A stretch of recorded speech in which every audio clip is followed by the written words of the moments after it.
ভারত পাকিস্তানের মধ্যে দিন দিন উত্তেজনা আরও বাড়ছে।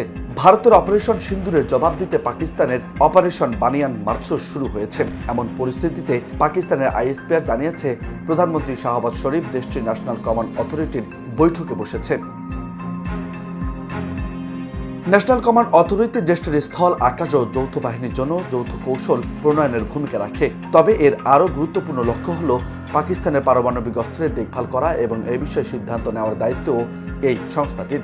এনসিএর ওই বৈঠকে সভাপতিত্ব করেন প্রধানমন্ত্রী। এছাড়া পররাষ্ট্রমন্ত্রী, প্রতিরক্ষা মন্ত্রী, স্বরাষ্ট্র ও অর্থমন্ত্রী এবং প্রতিরক্ষা সামগ্রী উৎপাদন বিষয়ক মন্ত্রীও এই সংস্থার সদস্য।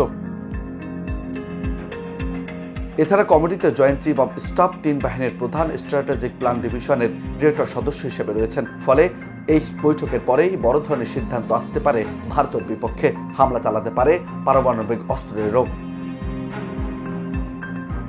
গত 22 এপ্রিল ভারত শাসিত জম্মু কাশ্মীরে পেহেলগামে এক সন্ত্রাসী হামলায় 26 জন পর্যটক নিহত হন। শুরু থেকেই এই হামলার দায় পাকিস্তানের উপর চাপায় ভারত। এর মধ্যে হামলার সঙ্গে জড়িত 2 জন সন্ত্রাসীর পাকিস্তানের সঙ্গে সংশ্লিষ্টতাও পায় ভারত।